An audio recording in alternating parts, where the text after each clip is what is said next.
ನಾವು ಬಂದಿದ್ದೀವಿ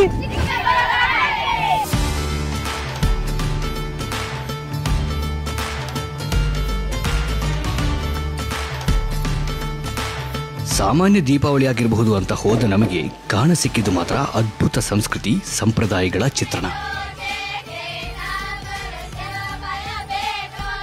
ಕೊನೆಯವರೆಗೂ ಈ ವಿಡಿಯೋ ವೀಕ್ಷಿಸಿದ್ರೆ ನಿಮಗೊಂದು ಆಪ್ತ ಮತ್ತು ವೈವಿಧ್ಯಮಯ ಸಂಸ್ಕೃತಿಯ ಪರಿಚಯವಾಗುವುದು ಖಂಡಿತ. ನಾವೆಲ್ಲ 5,000-6,000 ರೂಪಾಯಿ ಡ್ರೆಸ್ ಹಾಕಿ ಇದು ಕಾಸ್ಟ್ಲಿ ಡ್ರೆಸ್ ಅಂತ ಹೇಳ್ತೀವಿ. ಆದ್ರೆ ಈಗ ನೀವು ನೋಡ್ತಾ ಇರೋ ಈ ಡ್ರೆಸ್ ನ ಬೆಲೆ ಎಷ್ಟು ಅಂತ ಗೊತ್ತಾ? 50,000ಕ್ಕಿಂತಲೂ ಹೆಚ್ಚು. ಊರನ್ನು ಬಿಟ್ಟು 500ಕ್ಕಿಂತಲೂ ಹೆಚ್ಚು ಕಿಲೋಮೀಟರ್ ದೂರದ ಈ ಪುಟ್ಟ ಊರಿಗೆ ಹೋಗಿ ದೀಪಾವಳಿ ಆಚರಿಸಲಿಕ್ಕಿರುವ ಕಾರಣ ವಿಘ್ನೇಶ್ ಎಂಬ ಈ ಯುವಕ. ಈ ಬಾರಿ ನಮ್ಮೂರ ದೀಪಾವಳಿ ನೋಡಿ ಎಂಬ ಆತನ ಒತ್ತಾಯ. ಕಲ್ಲಡ್ಕದ ಕರಾವಳಿ ಚಿಕನ್ ಸೆಂಟರ್ನಲ್ಲಿ ಕೆಲಸ ಮಾಡ್ತಾ ಇರುವ ವಿಘ್ನೇಶ್ ದೂರದ ಬಂಜಾರ ಲಂಬಾಣಿ ತಾಂಡಾದಿಂದ ಬಂದವನು. ಈಗ ನಮ್ಮೂರಿನ ಹುಡುಗನಾಗಿ ಬದಲಾಗಿರುವ ಈತನಿಗೆ ಕರಾವಳಿಯ ತುಳು ಬ್ಯಾರಿ ಭಾಷೆಗಳು ಮನೆಯ ಭಾಷೆಯಷ್ಟೇ ಸಲೀಸು. ನಾನೊಬ್ಬ ಬಂಜಾರ ಸಮುದಾಯದ ಲಂಬಾಣಿ ತಾಂಡದಲ್ಲಿರುವ ಹುಡುಗ ಎಂಕ್ ತುಳುಲ ಬರ್ಪುಂಡು ಬ್ಯಾರಿ ಬಂಡ್. ದೀಪಾವಳಿಯ ಹಿಂದಿನ ದಿನವೇ ತಾಂಡಾದಲ್ಲಿ ಹಬ್ಬ ಆಚರಿಸುವ ಉತ್ಸಾಹ ಮತ್ತು ಕುತೂಹಲದೊಂದಿಗೆ ನಾವು ಹೊರಟದ್ದು ದೂರದ ಗಜೇಂದ್ರಗಡಕ್ಕೆ. ಬಂಟ್ವಾಳ ರೈಲ್ವೆ ನಿಲ್ದಾಣದಿಂದ ಸಂಜೆ 5:30ಕ್ಕೆ ವಿಜಯಪುರ ಎಕ್ಸ್ಪ್ರೆಸ್ನಲ್ಲಿ ಬಾದಾಮಿಯನ್ನ ಲಕ್ಷ್ಯವಾಗಿರಿಸಿ ನಾವು ಪ್ರಯಾಣ ಪ್ರಾರಂಭಿಸಿದೆವು. ಕರಾವಳಿಯ ತೆಂಗು ಕಂಗು ಸಣ್ಣ ಗದ್ದೆಗಳು ತೋಟಗಳನ್ನೇ ನೋಡಿದ್ದ ನಮಗೆ ಬೆಳಗಾಗುತ್ತಾ ಬಿಡಿಸಿಟ್ಟ ಹಾಳೆಯಂತಿದ್ದ ಕಣ್ಣು ಹಾಯಿಸಿದಷ್ಟು ವಿಶಾಲವಾಗಿದ್ದ ಅದ್ಭುತ ಬಯಲು ಸೀಮೆಯ ವೈಭವದ ದರ್ಶನವಾಯಿತು. 14 ಗಂಟೆಗಳ ಪ್ರಯಾಣ ಮುಗಿಸಿ ನಾವು ಅಂತೂ ಇಂತೂ ಬಾದಾಮಿಗೆ ಬಂದು ತಲುಪಿದ್ದೀವಿ. ಇನ್ನು ಬಾದಾಮಿಯಿಂದ ಬಸ್ ಹಿಡ್ಕೊಂಡು ಗಜೇಂದ್ರಗಡಕ್ಕೆ ಹೋಗ್ಬೇಕು. ಸರ್ಪ್ರೈಸ್ ಆಗಿ ಅಲ್ಲಿಂದ ಇನ್ನೂ 20 ಕಿಲೋಮೀಟರ್ ಒಳಗಡೆ ಹೋಗ್ಬೇಕು. ನಾವು ವಿಘ್ನೇಶನ ಮನೆಗೆ ಹೋಗ್ಬೇಕು ಅಂತಾದ್ರೆ. ಇತಿಹಾಸ ಪ್ರಸಿದ್ಧ ಬಾದಾಮಿಯ ಕುರಿತು ಪಾಠ ಪುಸ್ತಕಗಳಲ್ಲಿ ಓದಿದ್ದೇವೆಯೇ ಹೊರತು ನೋಡಿರಲಿಲ್ಲ. ಗಜೇಂದ್ರಗಡಕ್ಕೆ ಬಸ್ ಹತ್ತುವ ಮೊದಲು ಒಂದು ಸುತ್ತು ಬಾದಾಮಿಯನ್ನು ಸುತ್ತಿದೆವು. ಬಾದಾಮಿ ನಗರ ದೀಪಾವಳಿಯ ಬೆಳಕಿನಲ್ಲಿ ವ್ಯಾಪಾರದ ಭರಾಟೆಯಲ್ಲಿ ಗಿಜಿಗುಡುತ್ತಿತ್ತು.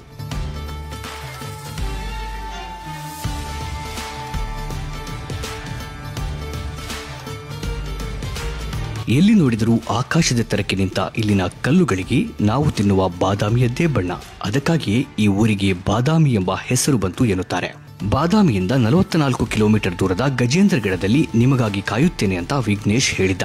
ಬಾದಾಮಿಯಲ್ಲೇ ಅಲ್ಲಲ್ಲಿ ಲಂಬಾಣಿ ವಸ್ತ್ರ ಧರಿಸಿದ್ದ ಮಹಿಳೆಯರನ್ನ ಕಾಣುವಾಗ ಹೊಸ ಸಂಸ್ಕೃತಿಯ ಸಂಪ್ರದಾಯದ ಲೋಕವೊಂದು ನಮ್ಮೆದುರು ಅನಾವರಣಗೊಳ್ಳುತ್ತಿರುವಂತೆ ಭಾಸವಾಗುತ್ತಿತ್ತು. ಕಲರ್ಫುಲ್ ಆಗಿ ವಿಶೇಷ ಪ್ಯಾಟರ್ನ್ಗಳಿರುವ ಇವರ ವಸ್ತ್ರಗಳಲ್ಲಿ ಕನ್ನಡಿಗಳು ಯಾಕಿರುತ್ತೆ ಎನ್ನುವ ಕುತೂಹಲ ಸಣ್ಣ ವಯಸ್ಸಿನಿಂದಲೇ ನಮಗಿತ್ತು. ಅದಕ್ಕಿರುವ ಉತ್ತರ ಕೊನೆಗೂ ನಮಗೆ ಸಿಕ್ತು. ಮುಂದೆ ನಿಮಗೂ ಹೇಳ್ತೀವಿ. ಗಜೇಂದ್ರಗಡದಲ್ಲಿ ನಮ್ಮನ್ನ ಸ್ವಾಗತಿಸಲು ವಿಘ್ನೇಶ್ ತನ್ನ ಸ್ನೇಹಿತನೊಂದಿಗೆ ಕಾದು ನಿಂತಿದ್ದ. ಚಿಕ್ಕಮಣಿಗೋಳ್ ತಾಂಡಕ್ಕೆ ನಾವು ಹೋಗ್ತಾ ಇದ್ದೇವೆ. ನಾವು ತಲುಪುವಾಗ ಅಂದುಕೊಂಡದಕ್ಕಿಂತ ಸ್ವಲ್ಪ ತಡವಾಗಿತ್ತು. ಊರಿನ ದೇವಸ್ಥಾನದ ಮುಂದೆ ಜನರು ಗುಂಪು ಗುಂಪಾಗಿ ನಿಂತಿದ್ರು. ಇಲ್ಲಿ ಏನ್ ನಡೀತಾ ಇದೆ ಅಂತ ನೋಡುವಾಗ ನಮಗೆ ಕಂಡದ್ದು ವಿವಿಧ ಪಾಲುಗಳಾಗಿ ವಿಂಗಡಿಸಿಟ್ಟಿದ್ದ ಕುರಿ ಮಾಂಸ. ಅದು ದೀಪಾವಳಿಯ ಮೊದಲ ದಿನದ ಅಮಾವಾಸ್ಯೆ ಕಾಳಿ ಮಾಸ್ನ ಒಂದು ಭಾಗವಾಗಿತ್ತು. ನಿಮ್ಮ ಹಿಂದ್ಗಡೆ ನೀವು ನೋಡ್ತಾ ಇರಬಹುದು ಮಾಂಸದ ರಾಶಿಯೇ ಕಾಣಿಸ್ತಾ ಇದೆ. ಇದು ನಮ್ಮ ಊರಿನ ಸಂಪ್ರದಾಯ. ಹೇಗಂದ್ರೆ ದೀಪಾವಳಿ ಹಬ್ಬಕ್ಕೆಲ್ಲ ಒಂದು ಊರಿನವರು ಕುರಿ ತಗೊಂಡು ಬಂದು ಅವರೇ ಮಾಂಸ ಮಾಡಿ ಎಲ್ಲ ಮನೆಗೆ ಒಂದೇ ರೀತಿಯ ಸಮಪಾಲು ಮಾಡಿ ಎಲ್ರಿಗೂ ಹಂಚ್ತಾರೆ. ಇದಂದ್ರೆ ದೀಪಾವಳಿ ಹಬ್ಬ ಟೈಮಲ್ಲಿ ಮಾತ್ರನಾ ಅಥವಾ ಬೇರೆ ಬೇರೆ ಹಬ್ಬಗಳ? ನಮ್ಮದೊಂದು ಹಬ್ಬ ಅಂತ ಬರ್ತದೆ, ಶೀತಲ ಅಂತ ಬರ್ತದೆ. ಆ ಟೈಮಲ್ಲೆಲ್ಲ ಊರಿನವ್ರು ಬಂದು ಇಲ್ಲಿ ನೆರೀತಾರೆ. ಸೊ ಎಲ್ರಿಗೂ ಕೂಡ ಒಂದೊಂದು ಪಾಲ್ ಹೋಗುತ್ತೆ, ಪಾಲ್ ಹೋಗ್ತದೆ ಮನೆಗೆ. ಈ ಪುಟ್ಟ ಊರು ನಮಗೆ ಒಂದೇ ನೋಟಕ್ಕೆ ಇಷ್ಟವಾಯಿತು. ಗೋಡೆಗಳಲ್ಲಿನ ಆಕರ್ಷಕ ಬಣ್ಣಗಳು, ಮನೆಯನ್ನು ಅಲಂಕರಿಸಿದ ಕುಸುರಿ ಕಲೆಗಳು, ಸಂಜೆಯಾಗುತ್ತಲೇ ಕುರಿಮಂದಿಯೊಂದಿಗೆ ಸಾಗುವ ಮೆಕ್ಕೆಜೋಳ, ಸಜ್ಜೆ, ತೊಗರಿ, ಶೇಂಗಾ, ಹತ್ತಿ ಹೊಲಗಳಲ್ಲಿ ದುಡಿದು ಮನೆಗೆ ಮರಳುತ್ತಿರುವ ರೈತಾಪಿ ಜನರು. ಹಲವು ವರ್ಷಗಳ ಹಿಂದೆ ನಮ್ಮೂರು ಕೂಡ ಹೀಗೆ ಇದ್ದಿರಬಹುದಲ್ವಾ ಅಂತ ಅನಿಸಿತು. ಒಮ್ಮೆಲೆ ಕಾಂಕ್ರೀಟ್ ಕಟ್ಟಡಗಳ ನಡುವಿನಿಂದ ಪ್ರಕೃತಿಯ ಮಡಿಲಿಗೆ ಬಂದು ಬಿದ್ದ ಹಾಗಾಯಿತು. ಅಂದು ರಾತ್ರಿ ಊರಿನ ಮಹಿಳೆಯರು ಸಾಂಪ್ರದಾಯಿಕ ಉಡುಪಿನಲ್ಲಿ ನೃತ್ಯ ಮಾಡುತ್ತಾರೆ ಎಂದು ವಿಘ್ನೇಶ್ ಹೇಳಿದ. ಸಂಜೆಯಿಂದ ರಾತ್ರಿಯವರೆಗೂ ನಾವು ಅದಕ್ಕಾಗಿ ಕಾದು ಕುಳಿತೆವು. ಆದರೆ ನಮಗಿಂತ ಮುಂಚೆ ಮಳೆರಾಯ ಆಗಮಿಸಿದ್ದ. ಹೀಗಾಗಿ ಊರಿನ ಬೀದಿಯಲ್ಲಿ ನೋಡಬೇಕಾಗಿದ್ದ ನೃತ್ಯವನ್ನ ವಿಘ್ನೇಶ್ನ ಮನೆಯೊಳಗೆ ಕುಳಿತು ನೋಡಿದೆವು. ಇದು ಕೇವಲ ನೃತ್ಯವಲ್ಲ, ಆರಾಧನೆ ಎಂಬುದು ಲಂಬಾಣಿಗಳ ನಂಬಿಕೆ. ವಿಘ್ನೇಶ್ನ ಸಹೋದರಿಯರು ಲಂಬಾಣಿ ಸಾಂಪ್ರದಾಯಿಕ ಉಡುಪಿನೊಂದಿಗೆ ದೀಪ ಉರಿಸಿ ನೃತ್ಯ ಆರಂಭಿಸಿದರು.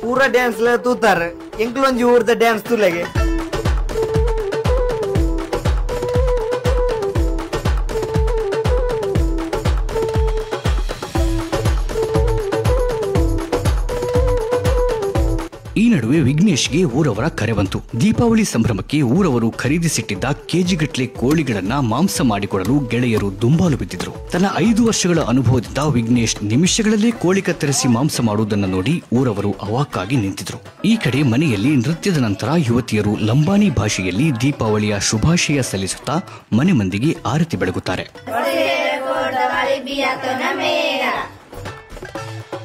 ಯಾರಿಗೆ ಆರತಿ ಬೆಳಗುತ್ತಾರೋ ಅವರಿಂದ ಯುವತಿಯರು ಕಾಣಿಕೆ ರೂಪದಲ್ಲಿ ಹಣ ಪಡೆಯುತ್ತಾರೆ. ಹೆಣ್ಣು ಮಕ್ಕಳನ್ನ ಲಕ್ಷ್ಮೀ ಸ್ವರೂಪ ಎಂದು ಪರಿಗಣಿಸಿ ಅವರಿಂದಾಗಿ ಮನೆಯ ಐಶ್ವರ್ಯ ವೃದ್ಧಿಸುತ್ತದೆ ಎನ್ನುವುದು ನಂಬಿಕೆ.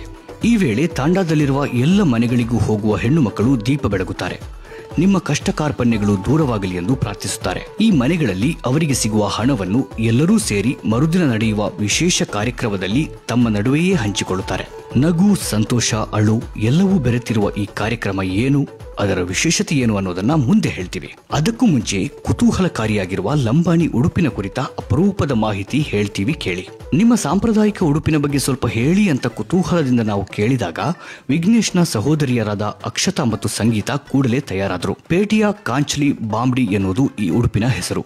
ಇದು ಚೋಟ್ಲಾ ಅಂತ ನಮ್ಮ ಭಾಷೆದಲ್ಲಿ ಹೇಳ್ತಾರೆ. ಇದು ಪಿನ್ಸ್. ಇದು ಇದರಲ್ಲಿ ಕೂಡ ಒಂದು ಸ್ಪೆಷಲ್ ಇದೆ, ಏನಂದ್ರೆ ಇದು ಮದುವೆ ಆದವ್ರು ಮಾತ್ರ ಹಾಕೊಳ್ತಾರೆ. ಕಾಂಟ್ಲಿ ಅಂದ್ರೆ ಬ್ಲೌಸ್ ಹೇಳ್ತೀವಲ್ಲ, ಗುಮ್ಟೋ, ಇದು ಮದುವೆ ಆದವ್ರು ಮಾತ್ರ ಹಾಕೊಳ್ತಾರೆ. ಮತ್ತೆ ಇದು ಪೇಟಿಯ ಲಂಗ ತರ ನಮ್ಮ ಭಾಷೆಯಲ್ಲಿ. ಸಡಕ್ ನಮ್ಮ ಭಾಷೆಯಲ್ಲಿ ಇದೆ, ಸಡಕ್ ಅಂತ ಹೇಳ್ತೀವಿ. ಚೀಲ ಎಲೆ ಅಡಿಕೆ ತಿನ್ನೋಕೆ ಅಂತ ಹಾಕ್ತೀವಲ್ಲ, ಯೂಸ್ ಮಾಡ್ತಾರೆ. ಸೊ ಅದಕ್ಕೆ ನಾವು ಇದನ್ನ ಯೂಸ್ ಮಾಡ್ತೀವಿ. ಸರ, ಪಟ್ಟಿಯ ಅಂತ ಹೇಳ್ತೀವಿ ನಮ್ಮ ಭಾಷೆಯಲ್ಲಿ. ಇದು ಮೋತಿ ಹಾರ್, ಇದು ಕಂಪಲ್ಸರಿ ಹಾಕ್ಲೇಬೇಕು ನಾವು. ಆದ್ರೆ ಇದು ಮದುವೆ ಆಗಿದೆ ಅಂತ ಇದನ್ನ ನೋಡಿ ಕಂಡುಹಿಡಿತಾರೆ ನಮ್ಮ ಭಾಷೆಯಲ್ಲಿ, ಮದುವೆ ಆಗಿದೆ ಅಂತ. ಬಲಿಯ ಬಯಂಗಲ್ ಇರ್ಲೇಬೇಕು. ಇದು ತುಂಬಾ ಇರಬೇಕು. ಒಂದೊಂದು ಎರಡೆರಡು ಹಾಕಿದ್ರೆ ಅದು ಚೆನ್ನಾಗಿ ಕಾಣಿಸಲ್ಲ, ಅದಕ್ಕೆ ಕೈ ತುಂಬಾನೇ ಬೆಳೆಯಬೇಕು. ಇದು ಉಂಗ್ರ ಅಂತ ಹೇಳ್ತೀವಲ್ಲ, ಸೊ ಉಂಗ್ರ ಹಾಕೊಳ್ತೀವಿ. ಒಂದು ಕೈಗೆ ಅಷ್ಟೇ ಯೂಸ್ ಮಾಡೋದು. ಈ ಒಂದೊಂದು ಉಡುಪುಗಳು 50 ರಿಂದ 60 ಸಾವಿರ ರೂಪಾಯಿ ಬೆಲೆ ಬಾಳುತ್ತವೆ. ಒಬ್ಬರು ಧರಿಸುವ ವಸ್ತ್ರ 25 ರಿಂದ 30 ಕೆಜಿ ಭಾರ ಇರುತ್ತೆ. ಜೀವನ ಪೂರ್ತಿ ಈ ವಸ್ತ್ರವನ್ನೇ ಧರಿಸಿ ತಮ್ಮ ಸಂಪ್ರದಾಯವನ್ನ ಉಳಿಸಿಕೊಂಡು ಬರುತ್ತಿರುವ ಹಿರಿಯ ಜೀವಗಳನ್ನು ನೋಡಿ ನಮಗೆ ನಿಜಕ್ಕೂ ಹೆಮ್ಮೆ ಅನಿಸಿತು. ಮೊದಲೇ ಹೇಳಿದಂತೆ ಇವರ ವಸ್ತ್ರಗಳಲ್ಲಿ ಕನ್ನಡಿಗಳು ಯಾಕಿರುತ್ತವೆ ಎನ್ನುವ ಪ್ರಶ್ನೆಗೆ ಊರಿನ ನಾಯಕರು ಒಂದು ಇಂಟ್ರೆಸ್ಟಿಂಗ್ ಉತ್ತರ ನೀಡಿದ್ರು. ಕನ್ನಡಿ ಅಂತ ಹೇಳಂದ್ರೆ ಅವಾಗ ನಾವು ಕಟ್ಟಿಗೆ ಮಾರಿಲ್ಲ ಹೋಗ್ತಿದ್ವಲ್ಲ, ಅವಾಗ ಪ್ರಾಣಿಗಳು ಹುಲಿ, ಸಿಂಹ, ಚಿರತೆ, ಕರಡಿ ಇವೆಲ್ಲ ಅಟ್ಯಾಕ್ ಮಾಡ್ತಿದ್ವಲ್ಲ, ಆ ಕನ್ನಡಿ ಹಾಕೋದ್ರಿಂದ ಆ ಕನ್ನಡಿಯ ಬಿಂಬ ಅದಕ್ಕೆ ಕಂಡು ನಮ್ಗಿಂತ ಒಂದು ಮಿಗಿಲಾದ ಪ್ರಾಣಿ ನಮ್ಮನ್ನು ಮಾಡಲು ಬರ್ತಿದೆ ಅಂತ ಹೇಳಿ ಅದು ಹೆದರಿಕೊಳ್ಳೋದಕ್ಕೋಸ್ಕರ ನಾವು ಕನ್ನಡಿ ಅಂತ. ಇದೆಲ್ಲದರ ನಡುವೆ ವಿಘ್ನೇಶ್ನ ಅಜ್ಜಿ ನಮಗೊಂದು ಹಳೆಯ ಪೆಟ್ಟಿಗೆ ತೋರಿಸಿದ್ರು. ಇಂತಹ ಪೆಟ್ಟಿಗೆಗಳು ಅಲ್ಲಿನ ಪ್ರತಿಯೊಂದು ಮನೆಯಲ್ಲೂ ಇರುತ್ತವೆ. ಸ್ವತಃ ಮನೆಯವರೇ ತಿಂಗಳುಗಟ್ಟಲೆ ಶ್ರಮ ಹಾಕಿ ಅತ್ಯಂತ ಸೂಕ್ಷ್ಮತೆ, ನಾಜೂಕು ಮತ್ತು ಕಾಳಜಿಯಿಂದ ಇವುಗಳನ್ನು ನೇಯುತ್ತಾರೆ. ಮನೆಯ ಹೆಣ್ಣು ಮಕ್ಕಳಿಗೆ ಮದುವೆಯ ಸಂದರ್ಭ ಈ ವಸ್ತ್ರಗಳನ್ನು ನೀಡುವುದು ಇಲ್ಲಿನ ಪದ್ಧತಿ. ಲಂಬಾಣಿ ಸಮುದಾಯದವರು ತಯಾರಿಸುವ ಉಡುಪುಗಳು, ಕುಸುರಿ ಕಲೆಗಳಿಗೆ ವಿದೇಶಗಳಲ್ಲೂ ಬೇಡಿಕೆ ಇದೆ. ತಮ್ಮ ಸಾಂಪ್ರದಾಯಿಕ ಗೀತೆಗಳನ್ನು ಹಾಡುತ್ತಾ ನೃತ್ಯ ಮಾಡುವ ಇಲ್ಲಿನ ಅಜ್ಜಿಯರು ಬಟ್ಟೆಗಳನ್ನು ಹೊಲಿಯುವ, ಹೆಣೆಯುವ ದೃಶ್ಯಗಳನ್ನ ನೋಡಿದಷ್ಟು ಸಾಕಾಗುವುದಿಲ್ಲ.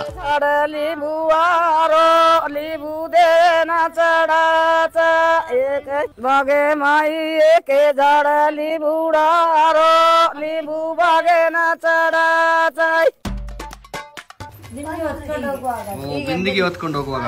Okay okay okay okay okay ಇದು ಇನ್ನ ತಯಾರಾಗಿಲ್ಲ, ಮಾಡ್ತಾ ಇರೋದಷ್ಟೇ. ದೇವಸ್ಥಾನಕ್ಕೆ ಹೋಗುವಾಗ ಹಣ್ಣು ಕಾಯಿ ಈ ತರ ಪ್ಲೇಟ್ ಅಲ್ಲಿ ಹಾಕಿ ಅದರ ಮೇಲೆ ಮುಚ್ಚುದಿದು. ಈ ತಾಂಡಾದ ಜವಾಬ್ದಾರಿ ಇಲ್ಲಿನ ನಾಯಕರದ್ದು. ಊರಿಗೆ ಸಂಬಂಧಿಸಿದ ನಿರ್ಧಾರಗಳು, ವಿವಾದಗಳಿದ್ದರೆ ಬಗೆಹರಿಸುವುದು ಇವರ ಕರ್ತವ್ಯ. ಸಂತ ಸೇವಾಲಾಲ್ ಅವರು ಈ ಜನರ ಆರಾಧ್ಯ ದೈವ. ಸಮುದ್ರದ ದಡದಲ್ಲಿ ನಾವು ವಾಸ ಇದ್ದು ಲವಣ ಮಾರುತ್ತಿದ್ವಿ. ಆ ಲವಣ ಅನ್ನೋದೇ ಲವಣ ಅಂದ್ರೆ ಲಂಬಾಣಿ ಅಂತೇಳಿ, ಲಂಬಾಣಿ ಅಂತೇಳಿ. ದೀಪಾವಳಿಯ 2ನೇ ದಿನ ನಮಗೊಂದು ಅಚ್ಚರಿ ಕಾದಿತ್ತು. ಎಲ್ಲೆಲ್ಲೋ ಒಳಗೊಳಗಿಂದ ತೋಟ, ಗದ್ದೆ, ಬಯಲು ಎಲ್ಲ ದಾಟಿಕೊಂಡು ವಿಘ್ನೇಶ್ ನಮ್ಮನ್ನೊಂದು ಜಾಗಕ್ಕೆ ಕರ್ಕೊಂಡು ಬಂದಿದ್ದಾನೆ. ಸೊ ಇಲ್ಲಿ ಬಂದು ನೋಡಿದ್ರೆ ತುಂಬಾ ಹೆಣ್ಮಕ್ಳು ನೆರೆದಿದ್ದಾರೆ ಇಲ್ಲಿ. ಬೆಳ್ಳಂಬೆಳಗ್ಗೆ ಮನೆಯಿಂದ ಹೊರಡುವ ಹೆಣ್ಣು ಮಕ್ಕಳು ಊರಿನ ಗದ್ದೆ, ಕೃಷಿ ಭೂಮಿ, ಕಾಡು ದಾರಿಯಾಗಿ ಸಾಗುತ್ತಾರೆ. ಅಲ್ಲಿ ಸಿಗುವ ವಿವಿಧ ಹೂಗಳನ್ನ ಬುಟ್ಟಿಗಳಲ್ಲಿ ಸಂಗ್ರಹಿಸಿ ದೇವಸ್ಥಾನದ ಮುಂಭಾಗದಲ್ಲಿ ಹೂವುಗಳನ್ನಿಟ್ಟು ನೃತ್ಯ ಮಾಡುತ್ತಾರೆ.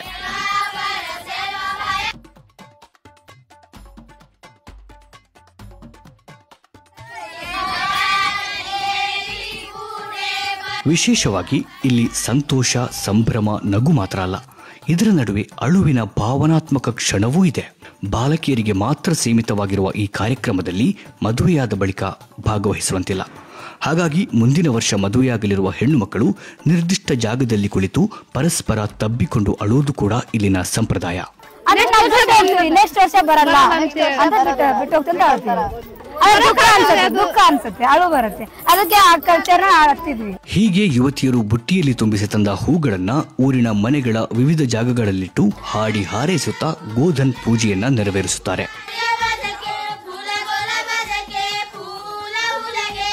ಅಂದು ಸಂಜೆಯಿಂದಲೇ ಊರಿನ ದೇವಸ್ಥಾನದ ಮುಂದೆ ಡೋಲಿನ ಸದ್ದು ಕೇಳಿಸತೊಡಗಿತು. ಒಂದು ವಿಶೇಷ ನೃತ್ಯಕ್ಕೆ ದೇವಸ್ಥಾನದ ಅಂಗಳ ಸಾಕ್ಷಿಯಾಗುತ್ತಿತ್ತು.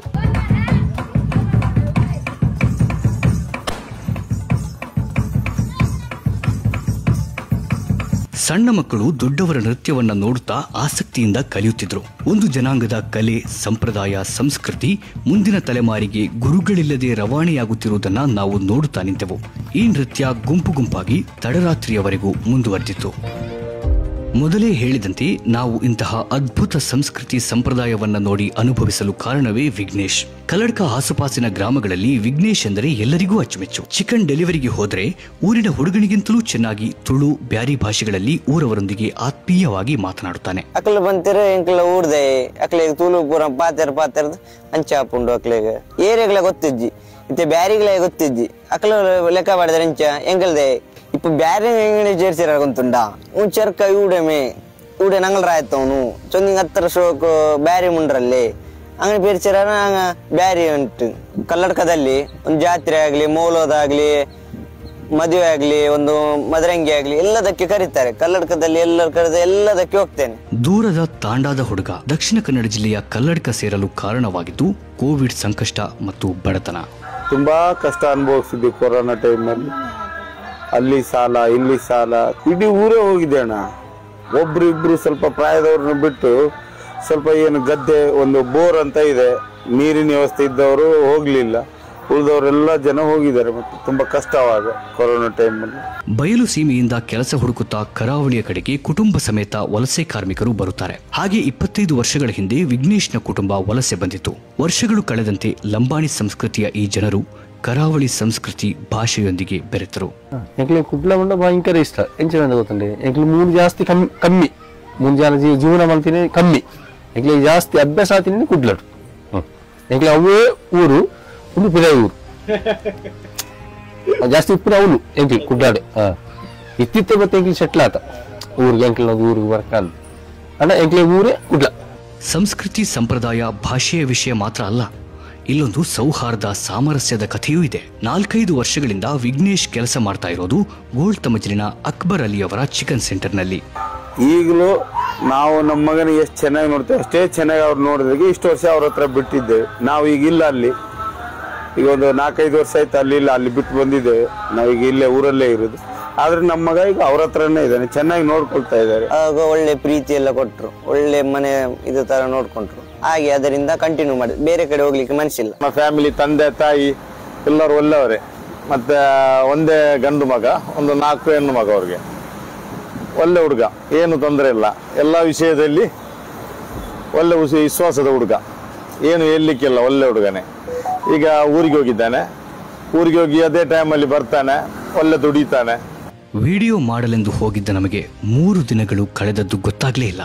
ವಾಪಸ್ ಬರುವಾಗ ತಾವೇ ತಿಂಗಳುಗಳ ಕಾಲ ಕೈಯಾರೆ ಹೆಣೆದ ಲಂಬಾಣಿ ಚೀಲ, ಸಂಡಿಗೆ, ಹಪ್ಪಳ, ಮಜ್ಜಿಗೆ ಮೆಣಸನ್ನ ಅಜ್ಜಿ ಕಟ್ಟಿಕೊಟ್ರು. ಇದೆಲ್ಲದಕ್ಕಿಂತ ಹೆಚ್ಚಾಗಿ ಬೆಲೆ ಕಟ್ಟಲಾಗದ ಪ್ರೀತಿಯನ್ನ ತಾಂಡಾದ ಜನರು ನೀಡಿದ್ರು.